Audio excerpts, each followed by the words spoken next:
नमस्कार, मी रेणुका. बुलेटिनमध्ये तुम्हा सगळ्यांचं स्वागत. या बुलेटिनमध्ये आपण बातम्या बघणार आहोत थोडक्यात आणि त्यातली सुरुवातीची बातमी आहे राज्यातल्या नागरिकांचा एक जिव्हाळ्याचा प्रश्न आहे, तो म्हणजे वीज बिलांचा. या वीज बिलाबद्दल कोणताही दिलासा मिळणार नाही हे आता स्पष्ट झालंय, कारण जनतेनं वीज वापरली त्याची बिलं भरावी लागतील असं ऊर्जामंत्री नितीन राऊत यांनी म्हटलंय. त्यामुळे लॉकडाऊन काळात वीज बिलासंदर्भात राज्य सरकारकडून कोणतीही सवलत मिळणार नाही त्या काळातली हे आता स्पष्ट झालंय. वीज वापरली तितकंच बिल आलं पाहिजे, कोणाचं वीज कनेक्शन कट होणार नाही आणि योग्य बिल नसेल तर त्याची तक्रार करावी, मीटर रिडिंग केलं जाईल असं राऊत यांनी म्हटलंय.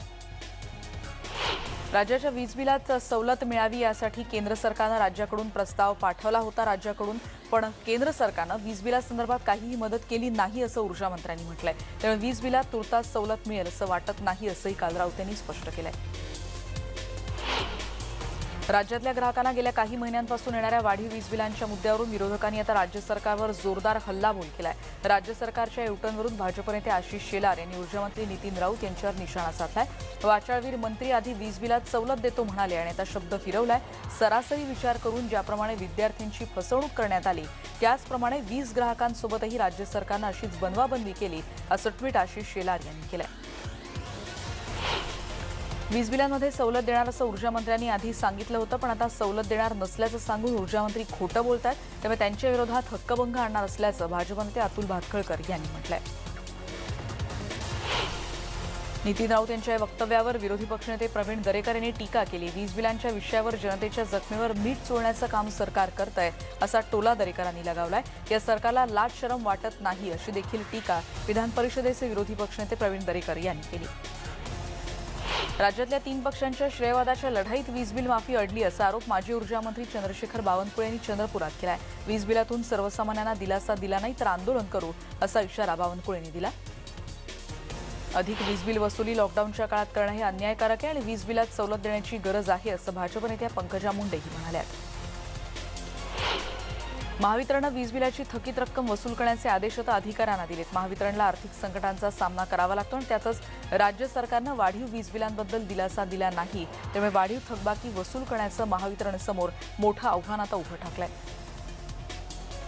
भाजप नेते राम कदम यांना पोलिसांनी ताब्यात घेतलं होतं. पालघर गडचिंचले हत्याकांड प्रकरणी त्यांनी जनाक्रोश यात्रेचं आयोजन केलं होतं आणि त्यांच्या निवासस्थानापासून यात्रा सुरू होणार होती, त्यामुळे पोलिसांचा मोठा फौजफाटा तैनात होता. पण राम कदम समर्थकांसोबत पालघरच्या दिशेने निघण्यासाठी बाहेर येताच त्यांच्यावर कारवाई करत त्यांना ताब्यात घेण्यात आलाय. हा आवाज दाबण्याचा प्रयत्न आहे असा आरोप राम कदम यांनी केलाय. शिवसेनेचं मुखपत्र असलेल्या दैनिक सामनाच्या अग्रलेखातून भाजपवर निशाणा साधण्यात आलाय. बिहारमध्ये मित्र पक्षाला मुख्यमंत्री पदाचा मान देण्यात आला असं म्हणत शिवसेनेनं भाजप नेते देवेंद्र फडणवीस यांना टोला लगावलाय. नितीश कुमार यांना शब्द दिल्याप्रमाणे मुख्यमंत्री केलं. बिहारमध्ये ज्यांची कामगिरी ठसठशीत आणि चमकदार झाली असे तेजस्वी यादव विरोधी पक्षात बसले. महाराष्ट्रातही सगळ्यात मोठा पक्ष विरोधात बसला, त्याचंच प्रतिबिंब बिहारमध्ये पडलं असंही सामनाच्या अग्रलेखात म्हटलंय. मुंबई मनपाच्या निवडणुकीसाठी भाजपकडून जोरदार तयारी सुरू झाली आणि यासाठी भाजप कार्यकारिणीची आज दादरमध्ये संध्याकाळी बैठक होते, ज्याला विरोधी पक्षनेते देवेंद्र फडणवीस आणि चंद्रकांत पाटीलही उपस्थित राहतील. शिवसेना प्रमुख बाळासाहेब ठाकरेंच्या स्मृतिदिनानिमित्तानं अनेक नेत्यांनी त्यांच्या आठवणींना उजाळा दिला. अनेक पक्षांच्या नेत्यांनी त्यांना आदरांजली वाहिली होती. यावरून नितेश राणे यांनी शिवसेनेला डिवचण्याचा प्रयत्न केलाय. सगळा दिवस संपला, पण बाळासाहेब ठाकरेंच्या स्मृतिदिनानिमित्तानं काँग्रेस श्रेष्ठींकडून एकही संदेश किंवा ट्विट करण्यात आला नाही. बाळासाहेब ठाकरे यांचीच दखल घेतली जात नसेल तर शिवसेनेकडे उरलंच काय असा सवालही त्यांनी ट्विटद्वारे केलाय. कंगना राणौत आणि तिची बहीण रंगोली हिला समन्स बजावण्यात आलंय. चौकशीला हजर राहण्यासाठीचं हे समन्स वांद्रे पोलिसांनी बजावलंय. या महिन्याच्या 23 आणि 24 तारखेला त्यांना हजर राहावं लागणार आहे. येत्या 20 आणि 21 तारखेला होणाऱ्या छटपूजेच्या निमित्तानं मुंबईतल्या समुद्र किनाऱ्यांवर गर्दी करायला मुंबई महापालिकेनं बंदी घातली आहे. त्याचबरोबर समुद्र किनाऱ्यावर जाण्याऐवजी कृत्रिम तलाव तयार केले जावेत असंही पालिकेनं सांगितलंय. डीजे आणि लाऊडस्पीकर्सवरही बंदी घालण्यात आली आहे. यावरून भाजपचे आमदार अतुल भातखळकर यांनी शिवसेनेवर टीका केली. हिंदुत्ववादी शिवसेनेची सत्ता असलेल्या मुंबई महानगरपालिकेनं छटपूजेला परवानगी नाकारली असं म्हणत बिहारमध्ये डिपॉझिट जप्त झाल्याचा शिवसेनेनं खुन्नस काढली असं त्यांनी म्हटलंय. हिंदू विरोधी असणाऱ्या ठाकरे सरकार आणि महापालिकेचा भातखळकर यांनी धिक्कार केला. देशात कोरोनाच्या रुग्णसंख्येत पुन्हा एकदा वाढ होताना दिसतेय. 24 तासात आणखी 38,617 नव्या कोरोनाबाधित रुग्णांची भर पडली आहे. 474 कोरोनाबाधितांचा मृत्यू ओढवलाय. देशात कोरोनाबाधित रुग्णांची एकूण संख्या 89,12,908 वर पोहोचली. देशभरात कोरोनामुळे आतापर्यंत 1,30,993 जणांचा मृत्यू ओढवलाय. दिल्लीमध्ये कोरोनाचा कहर वाढतोय. 24 तासात 6,396 जणांना कोरोनाची लागण झाली आहे. कोरोनामुळे 99 जणांचा मृत्यू ओढवलाय. थंडीच्या दिवसात दिल्लीत कोरोनाचा धोका कायम राहणार आहे. दिल्लीहून नोएडामध्ये येणाऱ्यांची कोरोना चाचणी करण्याचा निर्णय घेण्यात आला आणि कोरोनाचा प्रादुर्भाव आणखी वाढू नये यासाठी गौतम बुद्ध नगर प्रशासनानं हा निर्णय घेतलाय. दिल्ली आणि नोएडामध्ये दररोज हजारो नागरिक ये जा करतात. त्यामुळे नागरिकांच्या आरोग्य चाचणीचा निर्णय इथे घेण्यात आला. कोरोनाचा कहर वाढत असतानाच आता लॉकडाऊनची आवश्यकता नाही असं मत दिल्लीचे आरोग्यमंत्री सत्येंद्र जैन यांनी म्हटलंय. मुख्यमंत्री अरविंद केजरीवाल यांनी दिल्लीत लॉकडाऊन करण्याबद्दल विचार सुरू असल्याचं वक्तव्य केलं होतं. त्यावर जैन यांनी काल ही प्रतिक्रिया दिली. दिवसभर राज्यात कोरोनाचे 2,840 नव्या रुग्णांची भर पडलेली आहे आणि त्याचबरोबर राज्यातली ही आकडेवारी देखील आता आपण बघतोय. 5,123 रुग्ण बरे होऊन घरी गेलेत. सध्या राज्यात 81,925 रुग्णांवर उपचार सुरू आहेत. पुढच्या बातमी आपण बघतोय. कोरोना संदर्भातली अमेरिकेतली देखील बातमी आहे. वॅक्सिन संदर्भातली अमेरिकेतल्या मॉडर्ना कॉर्पोरेशनची कोविड लस 95% प्रभावी असल्याचं कंपनीकडून जाहीर करण्यात आलंय. त्यामुळे कोरोना प्रतिबंध करण्याच्या प्रयत्नांना मोठं यश मानलं जात आहे. गेल्याच आठवड्यात अमेरिकेच्या फायझर कंपनीनं जर्मनीच्या बायोएनटेक या कंपनीकडून तयार करून घेतलेली ही लस 90% प्रभावी असल्याचं म्हटलं होतं आणि ही लस कोरोना विषाणूला प्रतिबंध करत असल्याचा दावाही करण्यात आला होता. पुढची बातमी आहे नवी मुंबईच्या एका अपघाताची बातमी आपण बघतोय. कोल्हापूरहून मुंबईला येणाऱ्या खासगी ट्रॅव्हल्सचा बसचा मुंबई पुणे हायवेवर कामोठे येथे भीषण अपघात झाला. बस चालकाचा ताबा सुटला आणि त्यामुळे बस डिवायडरवर धडकली. बसमध्ये 35 ते 40 प्रवासी होते. सुदैवानं मोठा अनर्थ टळला, पण 15 जण जखमी झालेत. ड्रायव्हरची प्रकृती चिंताजनक असल्याचं पोलिसांकडून सांगण्यात आलंय. जखमी प्रवाशांना कामोठे इथल्या एमजीएम रुग्णालयात दाखल करण्यात आलंय. पुढची बातमी आहे. कोकण रेल्वे मार्गावर धावत्या रोरो ट्रेनमधून मालवाहू ट्रक कोसळला. रत्नागिरी जिल्ह्यातल्या खेडमध्ये सुकविली गावाजवळ ही घटना घडली. या अपघातात ट्रकचा मोठं नुकसान झालंय. पहाटे 3च्या सुमारास ही घटना घडल्याचं कळतंय. या अपघाताची माहिती मिळताच कोकण रेल्वेचे अधिकारी घटनास्थळी दाखल झालेत. या ट्रकमध्ये स्टीलच्या प्लेट्स होत्या अशी देखील माहिती कळतेय. शिरूर हद्दीत विठ्ठलवाडी बंधाऱ्यावर उसानं भरलेल्या ट्रॅक्टर आणि 2 ट्रॉली ट्रॅक्टर चालकाचा ताबा सुटल्यानं भीमा नदीच्या पात्रात पडल्या. या ट्रॅक्टर चालकाचा जागीच मृत्यू ओढवलाय असं कळतंय. दौंड तालुक्यातल्या राहू इथले ते रहिवासी होते असं कळतंय. ट्रॅक्टर ट्रॉली नदीत पडल्यामुळे हा अपघात झाला. मुंबई पुणे एक्सप्रेसवेवर खंडाळा बोगद्याजवळ मुंबईकडे दुधाची वाहतूक करणारा भरधाव टँकर आज सकाळी पलटला आणि त्यामुळे हा अपघात झाला. ओव्हरस्पीड झाला टँकर आणि त्यामुळे 50 फूट पुढे टँकर फरफटत गेला. सुदैवानं यामुळे इतर कुठल्याही वाहनाला धडक लागली नाही आणि त्यामुळे महामार्गावरची एक मोठी दुर्घटना टळली. अमरावती जिल्ह्यातल्या परतवाडा बैतूल महामार्गावर कारचा भीषण अपघात झाला. एक महिला जागीच ठार झाली तर इतर 2 जण यात जखमी झाल्याची माहिती कळतेय. दौंडमध्ये एका कामगाराची हत्या करून त्याचा मृतदेह पाण्यात फेकल्याची दुर्दैवी घटना समोर आली. उत्तम पवार असं त्यांचं नाव कळत आहे. रस्त्याच्या कामावर टँकरनं पाणी देण्याचं काम ते करत होते. पोलीस या प्रकरणाचा आता तपास करत आहेत. गुजरातमध्ये बडोद्यात ट्रक आणि कंटेनरचा भीषण अपघात झालाय. 10 जणांचा यामध्ये मृत्यू झालाय. 16 जण जखमी झालेत. बडोद्यातल्या वाघोडियाजवळ हा अपघात झाला. जखमींवर रुग्णालयात उपचार सुरू आहेत. जिल्हाधिकारी आणि पोलीस अधीक्षक जखमींची विचारपूस करण्यासाठी रुग्णालयात दाखल होत आहेत. बडोद्यातल्या भीषण अपघाताबद्दल पंतप्रधानांनी तीव्र दुःख व्यक्त केलंय. जे लोक या अपघातात जखमी झाले त्यांची प्रकृती लवकरात लवकर बरी हो अशी प्रार्थना त्यांनी केली आहे. दुर्घटनास्थळी प्रशासन सर्व प्रकारची मदत करत आहे असंही त्यांनी ट्विटमध्ये म्हटलंय. पुढची बातमी आपण बघणार आहोत बडोद्यामधली आणि ज्याच्याबद्दल मुख्यमंत्री विजय रुपाणी यांनी देखील तिथे दुःख व्यक्त केलंय. या घटनेबद्दल जखमी झालेल्यांना मदत करण्याचे आदेश त्यांनी अधिकाऱ्यांना दिल्याचं म्हटलंय. हे जखमी लवकरच बरे व्हावेत अशी प्रार्थनाही त्यांनी आपल्या या ट्विटमधून केली आहे. भाजप नेत्या खुशबू सुंदर यांच्या कारला एक भीषण अपघात झाल्याचं कळतंय. एका टँकरनं खुशबू सुंदर यांच्या कारला धडक दिल्याचं कळतंय. कारचा अक्षरशः चेंदामेंदा झालाय. आज सकाळी ही अपघात झाल्याची माहिती कळते. सुदैवानं खुशबू सुंदर यातून सुखरूप बचावल्यात. खुशबू सुंदर यांना कुठलीही जखम झाली नाही. पोलीस सध्या प्रकरणाचा तपास करतायत. या अपघाताची माहिती खुशबू सुंदर यांनी ट्विट करून दिली आहे. उत्तर प्रदेशात मुरादाबाद जिल्ह्यामध्ये बस आणि ट्रक यांच्यात भीषण अपघात झाला. या अपघातात 2घांचा मृत्यू झालाय. 30पेक्षा जास्त जण यात गंभीर जखमी झाले. त्यांच्या रुग्णालयात उपचार सुरू आहेत. पंजाबमधल्या मंडी इथून बिहारला जाणारी ही बस होती. जवळपास 80 प्रवासी यातून प्रवास करत होते. लुधियानातले हे सगळे मजूर आहेत आणि बस चालक नशेत होता अशी प्रतिक्रिया काही प्रवाशांनी दिली आहे. मध्य प्रदेशमधली बातमी आहे. पिकनिकला गेलेल्या एकाच कुटुंबातल्या 5 जणांचा बुडून मृत्यू झाल्याचं कळतं. एका मुलीला वाचवण्यात यश आलंय. राहतगड धबधब्यावर हे कुटुंब पिकनिकसाठी गेलं होतं पण पाण्याचा अंदाज आला नाही त्यामुळे ते यात बुडाले. याची माहिती मिळताच एनडीआरएफची टीम तिथे दाखल झाली. त्यांनी एका मुलीला वाचवलं आहे. रायगड किल्ला चढताना एका शिवभक्ताचा दुर्दैवी मृत्यू झाला अशी माहिती कळते आणि हृदयविकाराचा झटका आल्यामुळे ही मृत्यूची घटना घडल्याची माहिती कळते. किल्ल्याच्या पायऱ्या ते चढत असताना ही घटना घडली. रमेश गुरव असं त्यांचं नाव कळतंय. कल्याणमध्ये गोदरेज हिल परिसरात राहणाऱ्या एका सोसायटीमध्ये एका घराला मोठी आग लागल्याची दृश्य आता आपण बघतोय. यामध्ये संपूर्ण फ्लॅटचं नुकसान झालंय. अग्निशमन दल वेळेत पोहोचल्यानं मोठा अनर्थ टळू शकला. मोठ्या प्रयत्नांनंतर अग्निशमन दलानं ही आग आटोक्यात आणली. पुढची बातमी आहे मनमाडची भाजी मार्केटजवळ एका दुकानाला भीषण आग लागली, ज्यात संपूर्ण दुकान जळून खाक झालंय. परिसरातले नागरिक आणि अग्निशमन दलानं वेळीच आग आटोक्यात आणल्यामुळे दुकानाच्या बाजूला असलेली इमारत वाचली आणि त्यामुळे पुढचा अनर्थ टळलाय. आगीचं कारण अजून स्पष्ट झालेलं नाही, पण शॉर्ट सर्किटमुळे ही आग लागली असावी असा अंदाज व्यक्त होतोय. आज सकाळी ऐन गर्दीच्या वेळेत मुंबईतील जलद आणि सुखद सेवा समजली जाणारी मेट्रोची वाहतूक खोळंबली होती. सकाळी 10च्या सुमारास मेट्रोच्या वेस्टर्न एक्सप्रेस हायवे स्टेशनजवळ मेट्रो ट्रेन घाटकोपरच्या दिशेनं जात असताना बिघडली. तर मागून येणाऱ्या मेट्रो आणि घाटकोपरहून वर्सोवाकडे जाणाऱ्या मेट्रो ट्रेन अडकल्या. तर प्रवाशांना मोठा त्रास सहन करावा लागला. पाऊण तासानंतर ही सेवा पूर्ववत होऊ शकली. कल्याण पूर्वेतील खडे गोळवली परिसरात एक धक्कादायक प्रकार समोर आलाय. स्थानिक गावगुंडांकडून घरात घुसून तोडफोड आणि लूटमार आणि त्याचबरोबर परिसरात उभ्या असलेल्या 6 गाड्यांची तोडफोड करण्यात आली आहे. या प्रकरणी कोळसेवाडी पोलिसांनी तपास सुरू केलाय. नंदुरबार तालुक्यातल्या चौपाळे गावच्या शिवारातल्या शेतकऱ्याच्या शेतातील पपईची जवळपास 60 ते 70 झाडं अज्ञात माथेफिरूनं कापून टाकल्याची घटना घडली आहे. शेतकऱ्यांच्या नुकसानीच्या घटनेत वाढ होते.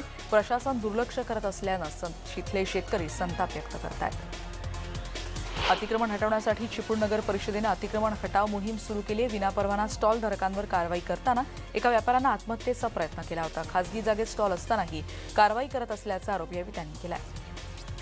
महाराष्ट्र तेलंगणातील लाखो भाविकांचं आराध्य दैवत असलेल्या श्रीसंत परमहंस कोंडया महाराज देवस्थानातली दानपेटी चोरट्यांनी फोडली आहे. चंद्रपूर जिल्ह्यातल्या गोंडपिंपरी तालुक्यातल्या धाबा या गावात ही मंदिर आहे. सीसीटीव्ही कॅमेरे बंद करून चोरट्यांनी ही चोरी केली होती. सायबर गुन्हेगारांनी चंद्रपूरच्या पोलीस अधीक्षकांच्या नावाचं बनावट फेसबुक आयडी तयार केलं आणि त्याद्वारे नागरिकांना जोडून घेतलं. त्याचबरोबर फेसबुक खात्याच्या माध्यमातून नागरिकांकडून पैशांची मागणी केली. तपास करून आरोपीला शोधण्याचं काम सध्या सुरू आहे. निवडणूक आयोगानं मतदार यादीचा पुनर्निरीक्षण कार्यक्रम जाहीर केला आणि त्यानुसार 17 नोव्हेंबर 2020 ते 15 डिसेंबर या कालावधीत हरकती आणि दावे स्वीकारले जातील. 1 जानेवारी 2021 मध्ये ज्यांचं वय 18 वर्ष पूर्ण झालंय त्यांनी आपलं नाव मतदार यादीत समाविष्ट करावं असं आवाहन मुंबईचे जिल्हाधिकारी राजीव निवतकर यांनी केलंय. राज्याचे मंत्री विजय वडेट्टीवार आणि भाजप नेते माजी मंत्री चंद्रशेखर बावनकुळे यांच्या शाब्दिक कलगीतुरा रंगलाय. वाळू आणि दारू तस्करीवरून काही आरोप प्रत्यारोप त्यांच्यात सुरू आहेत. चंद्रपुरात राजकीय आशीर्वादानंच वाळू दारू तस्करी सुरू आहे अशी टीका बावनकुळेंनी केली आहे. त्याला उत्तर देताना वडेट्टीवार यांनी बावनकुळे मंत्री असताना केलेले काळे धंदे त्यांना आठवले असतील असा टोला लगावलाय. राज्यात धार्मिक स्थळं खुली केल्याबद्दल केंद्रीय मंत्री रामदास आठवले यांनी सरकारचे आभार मानले. पर्यटन स्थळांवरच्या छोट्या व्यावसायिकांना मदत करण्याचं आवाहन त्यांनी सरकारला केलंय. राजकारणात काहीही शक्य असल्याचं आठवले म्हणाले. राज्यात 23 नोव्हेंबरपासून 9वी ते 12वी पर्यंतच्या शाळा सुरू होणार आहेत. त्यामुळे सिंधुदुर्ग प्रशासनानं शिक्षक आणि शिक्षकेतर कर्मचाऱ्यांना कोरोना टेस्ट त्यांची सुरू केली आहे. पुढचे 5 दिवस कोरोना टेस्ट होणार आहे. कोरोनाचा रिपोर्ट संबंधित शिक्षकांना त्या पालकांनाही दाखवायला जाणार आहे. पुलाची दुरुस्ती करण्याच्या मागणीसाठी वर्ध्यात अर्धदफन आंदोलन करण्यात आलं. युवा संघर्ष मोर्चाच्या नेतृत्वात पुलाजवळच हे अर्धदफन आंदोलन करण्यात आलं. तातडीनं पुलाची दुरुस्ती करण्याची मागणी यावेळी करण्यात आली. लॉकडाऊन काळात नागपूर जिल्ह्यात 12 शेतकऱ्यांनी आत्महत्या केली आणि त्यामुळे वर्षभरात 20 शेतकऱ्यांनी आत्महत्या केल्या असं कळतंय. माहिती अधिकारातून ही बाब समोर आली आहे. आत्महत्या केलेल्या शेतकऱ्यांच्या वारसांना आर्थिक मदत मिळालेली नाही अजूनही. सामाजिक कार्यकर्ते अभय कोलारकर यांनी माहिती दिली. पुढची बातमी आहे. कोरोना काळातही राज्यात वाहनांची रेकॉर्ड ब्रेक विक्री झाल्याची माहिती समोर येते. सणांच्या तोंडावर वाहन विक्रीला मिळालेल्या परवानगीमुळे ऑटोमोबाईल इंडस्ट्रीत चांगले वातावरण आहे. कारण वाहन नोंदणीमुळे आरटीओच्या तिजोरीमध्ये 2768 कोटींची भर पडली आहे. मंदिरं खुली झाल्यानंतर दर्शनासाठी भाविकांची गर्दी वाढती आणि तीच लक्षात घेत दर्शनासाठी आता पंढरपुरात नवी नियमावली जारी करण्यात आली आहे. ज्यानुसार दररोज 2000 भाविकांना दर्शनासाठी मंदिरात सोडलं जात आहे. जम्मू काश्मीरला पुन्हा हिंसाचारात लोटण्याचा डाव असल्याची टीका केंद्रीय गृहमंत्री अमित शाह यांनी केली आहे. जम्मू काश्मीरमध्ये प्रमुख राजकीय पक्षांनी केलेल्या गुपकर ठरावावरून मंगळवारी वादंग निर्माण झाला होता. या ठरावात सहभागी असलेले पक्ष म्हणजे गुपकर टोळी आणि या टोळीसह काँग्रेसला जम्मू काश्मीरमध्ये पुन्हा हिंसाचाराचा युग आणायचा असा आरोपही शाह यांनी केला. बिहार निवडणुकीत काँग्रेसनं चांगली कामगिरी केली नाही असं म्हणत काँग्रेसनं अंतर्मुख होऊन यावर विचार करायला हवा असा सल्ला आता ज्येष्ठ नेते कपिल सिब्बल यांनी दिला होता। त्यानंतर काँग्रेसचे ज्येष्ठ नेते सलमान खुर्शीद यांनी कपिल सिब्बल यांच्यावर टीका केली आहे। ज्यांना पटत नसेल त्यांनी पक्ष सोडून बाहेर जावं असा सल्लाही खुर्शीद यांनी दिलाय। खुर्शीद यांनी एक भली मोठी फेसबुक पोस्ट लिहिली होती आणि ज्यातून कपिल सिब्बल यांना डाउटिंग थॉमस असं त्यांनी संबोधलंय। काँग्रेस नेत्यांकडून कपिल सिब्बल यांच्यावर निशाणा साधला जातोय। काँग्रेसचे खासदार अधीर रंजन चौधरी यांनी कपिल सिब्बल यांना लक्ष्य केलंय। फक्त बोलून काम होणार नाही, काम केल्यानंतर काही बोला, काम न करता बोलणं म्हणजे अंतर्मुख होणं नाही असा टोलाही चौधरी यांनी कपिल सिब्बल यांना लगावलाय। बिहारमध्ये पुन्हा एकदा भाजपप्रणित एनडीएची सत्ता आली आहे। नव्या सरकारचा शपथविधी झाल्यानंतर आज खातेवाटप काल जाहीर झालं। बिहारमध्ये गृह खातं कुणाकडे जाणार याची उत्सुकता होती। सरकारमध्ये भाजपचं संख्याबळ जास्त आहे। नितीश कुमार गृह खातं आपल्याकडे ठेवण्यात यशस्वी ठरलेत। त्याचबरोबर तारकिशोर प्रसाद यांना हे महत्त्वाचं अर्थखातं मिळालं आहे। भाजपचे राष्ट्रीय अध्यक्ष जे.पी. नड्डा पक्षाच्या सर्व नवनियुक्त प्रदेश प्रभाऱ्यांची चर्चा करणार आहेत। 19 नोव्हेंबरला प्रदेश प्रभारींशी म्हणजे उद्या ते संवाद साधतील। मध्य प्रदेशचे मुख्यमंत्री शिवराज सिंग चौहान यांनी राज्यातल्या गायींच्या सुरक्षेसाठी गौ कॅबिनेटची घोषणा केलेली आहे। गायींचं संरक्षण आणि गोवंश संवर्धन ही दोन महत्त्वाची कामं या गौ कॅबिनेटच्या माध्यमातून केली जातील। पशुपालन, वन आणि त्याचबरोबर पंचायत आणि ग्रामविकास, राजस्व, गृह आणि किसान कल्याण विभाग ही सर्व खाती मध्य प्रदेशात गौ कॅबिनेटच्या अंतर्गत येतील। दिल्लीत वायू प्रदूषणात वाढ होते, ज्याचा नागरिकांच्या स्वास्थ्यावर परिणाम होतोय। दिल्लीकरांना डोळ्यांचा त्रास होतोय, श्वसनाच्या देखील अडचणींना त्यांना सामोरं जावं लागतंय। वायू प्रदूषणात काही प्रमाणात घट झाली पण आता दिवाळीनंतर पुन्हा एकदा वायू प्रदूषण वाढलंय। त्यामुळे सरकारनं लवकरात लवकर उपाययोजना करावी अशी मागणी दिल्लीकर करतायत। उत्तर प्रदेशचे मुख्यमंत्री योगी आदित्यनाथ यांनी छठपूजा पारंपरिक पद्धतीनं साजरी करण्याचं आवाहन केलंय। छठपूजा करताना कोरोनामुळे सावध राहा अशा सूचना त्यांनी केल्यात। छठपूजेच्या तयारीचा आणि कोविडबद्दल असलेल्या उपाययोजनांचा त्यांनी नुकताच आढावा घेतला। बिहारमध्ये छठपूजेचा उत्सव आजपासून सुरू होतोय। मुझफ्फरपूरमध्ये नदीच्या किनारी महिलांनी ही पूजा केली। 4 दिवस छठपूजा केली जाईल। या पूजेवेळी सर्वांचं कोरोनापासून रक्षण करावं आणि पूर्ण देश कोरोनामुक्त होवो अशी प्रार्थनाही करण्यात आली। गेल्या सलग 3 वर्षांपासून तोटा सहन करणाऱ्या आणि निव्वळ मालमत्ता रोडावलेल्या लक्ष्मी विलास बँकेवर निर्बंध घालण्यात आले। ठेवीदारांना गरजेसाठी महिन्याभराकरता 25,000 रुपये काढण्याची मुभा मिळालेल्या बँकेचं डीबीएस या विदेश बँकेसोबत विलीनीकरण होणार आहे। या बँकेवर मंगळवारी संध्याकाळपासूनच निर्बंध आणले जातात। आरबीआयनं बँकेच्या ठेवीदारांना 16 डिसेंबरपर्यंत अत्यावश्यक म्हणून 25,000 रुपये काढण्याची मुभा दिलेली आहे। काँग्रेस नेते राहुल गांधी यांनी पुन्हा एकदा भाजपवर निशाणा साधला। बँक आणि जीडीपी संकटात आहे आणि त्यामुळे महागाई वाढतेय। महागाई यापूर्वी इतकी कधीही वाढलेली नव्हती असं राहुल गांधींनी म्हटलंय।